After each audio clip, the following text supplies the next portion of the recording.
Hello, everybody. Scott Golden, Golden Opportunities Coaching here. Welcome to those of you who are new. Welcome back to those of you who are seasoned veterans of what we do around here. Really excited in that we've had a really successful audio in the last 2 or 3 days, and it has surpassed all expectations. Anyway, thank you for those of you that have been sharing it on social media. Thank you to those of you who have been supporting the channel. We are about 30 people short of our subscriber goal for the month of August, which was 400 people. So we can easily do that in the next couple of weeks. But thank you if you can like, subscribe, share, comment, all that good stuff. In any event, we're going to talk about self-harm today and some misconceptions, many misconceptions about self-harm. It's a difficult topic, I know, and there may be, if you have self-harm issues, you may feel triggered by some of what's said here. So exit out of the video if you feel like that could be a challenge for you. I don't want to hurt anybody or anybody to hurt themselves on account of this audio. So one of the misconceptions about self-harm is that everyone who self-harms wants to die or has a suicide wish or a death wish. This is not true. Many people who want to live but don't know how to fix their life will begin engaging in self-harm just to feel. And many times they feel emotionally hollow or dead inside.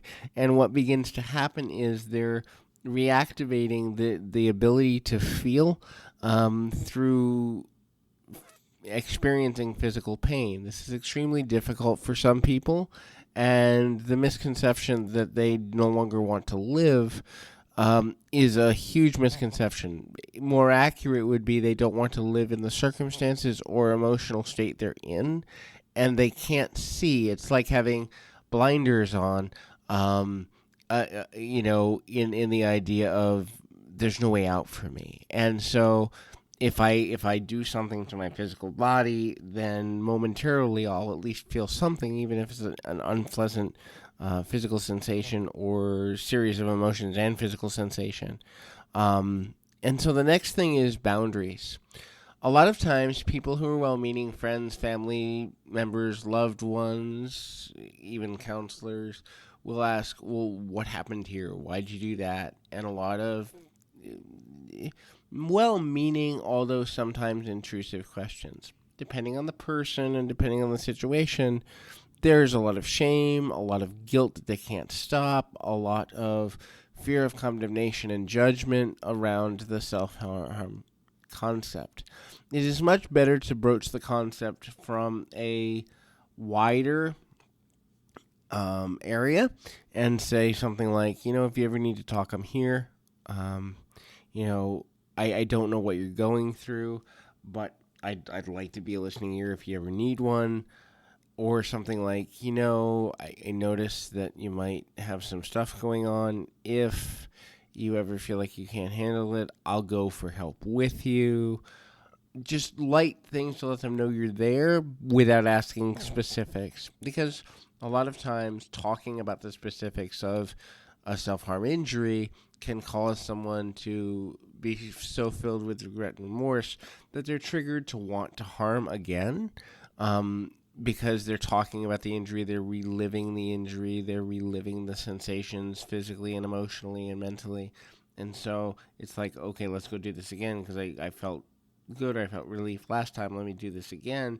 And talking about it can trigger those emotions.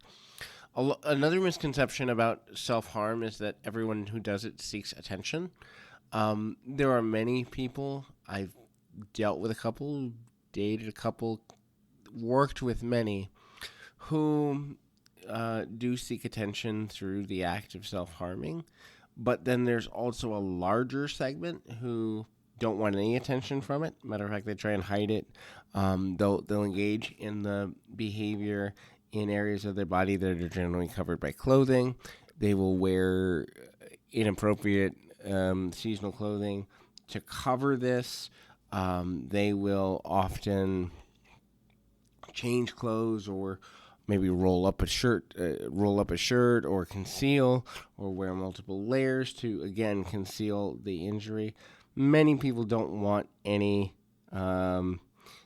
sort of acknowledgement of what's going on, so that misconception can actually be very harmful because it's not even 50-50. I would say it's 75-25 in terms of, or maybe even more 80-20 in terms of people who don't want attention for it. They just want the outlet and the release that comes with it. The next is it's often used as a distraction from mental or emotional overstimulation or flooding of emotions, flooding of thoughts, intrusive thoughts, repetitive pattern thoughts, negative thoughts, darker thoughts, feelings of guilt, feelings of remorse, feelings of regret. But it's usually used as a distraction. If I can't deal with the emotions I'm feeling and I'm flooded, if I give it a physical release, it's kind of like if I want, if I overinflate an airbed, and think of your emotions like an airbed. If I overinflate an airbed, if I let a little bit of the air out of it, I'm going to feel better. I'm going to feel the release. I'm going to feel more comfortable. The same is very similar to what someone who self-harms goes through. They're looking for a way to release inner emotion, and that physical release is often enough to take the edge off. There is a group of people that use it as a outward sign, and the outward sign of the inward pain that they're experiencing. So they can't vocalize or don't know how to vocalize or don't have an outlet to vocalize or fear judgment, rejection, condemnation, people saying things like, oh, just stop, or get over it, or you should be tougher, or you should be this or that. And so they will use it as an outward sign of what's going on inside because they don't feel they have a safe place to in fact express what they're actually experiencing. The next is self-punishment. That's a huge one.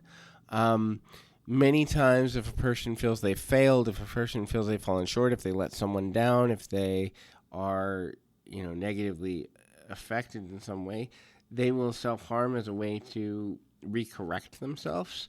And I think I already covered that a little bit, but I just want to go back and say a lot of people use it as a form of course correction or self-punishment. It is ageless. It is not race specific. It is not age specific. It is not gender specific. It does not have any pre-qualifiers. I've dealt with people who are teenagers who self-harm. I've dealt with someone who is in their 70s and self-harmed. And it's frustrating to me that self-harm for the 45-plus crowd is not talked about nearly enough in mainstream psychology, partially because there's this misnomer that we think that someone who's that age would have everything figured out. That's not the case. And self-harm can also include bad habits. It doesn't always mean self-injury. There is a distinction. So starving oneself, gorging oneself, drinking or drugging to an excessive level. Self-harm does include these things. There's this misconception that self-injury and self-harm are the exact same thing. Self-harm is a wider variety of a behavioral set. Self-injury is physical harm to the body, but self-harm can be more than that. The next thing is the exaction of control. So when a person feels out of control, they will often engage in self-harm. If I can know that if I pick up a pen and I push it into my skin, I'm going to get the predictable result of pain. If I can know that if I pick up a blade and I make a mark, I'm going to get the predictable result of blood and the release of pain, then I know that I have control over something. If I can't control how my friends behave, if I can't control how my partner sees me, if I can't control social anxiety and feeling I don't belong, if I can't control feeling ostracized by a group of people or, and I've heard this, a church or whatever, if I can't control how a group of people sees me, then I can control what I do to my body inwardly and outwardly. Oftentimes, and this is untalked about, because it releases dopamine and serotonin and also pain receptors, so there's a whole bunch of chemicals going on in the brain when self-injury takes place, it can become addictive. It can become habit forming. So the repetitive nature of it can become habit forming. The physical sensation of it can become habit forming. Using it as a release, so the mental process of going through it and using that as a coping mechanism can become habit forming. The ridicule that you get and therefore the hiding it can become habit forming. There's a whole host of ways that this can become addictive in the behavior that I think, again, is something that's under discussed. We think, oh, well, it's just a phase, or it's just if their life improved, it could be better. I once had a person who their life was going well, and they literally couldn't stop a specific behavior. And it was like, if I stop this, it means that phase of my life is over. And it was a huge realization for them that they could, in fact, replace that behavior with something else, and it didn't mean they had changed as a person or anything like that. So that is a major misconception, that there isn't an addictive component to it. The last thing I want to say is not everyone who does this is depressed. The mainstream media presentation is a person who self-injures or is involved in self-harm is always depressed. They're painted generally as females from 13 to 25. There are males who self-injure. There are males who self-harm. There are individuals who do it because of anxiety and not depression. They feel anxious, and so they just do something to release the anxiety. It's like popping a balloon. There are people with OCD and other mental disorders that do it. There are people who do it almost on a dare. How tough am I?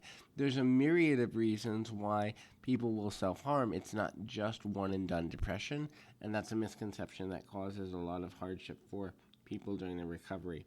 So anyway, until next time, I encourage you to keep your feet on the ground, your mind in the moment. If there's anything we can do for you, please feel free to reach out.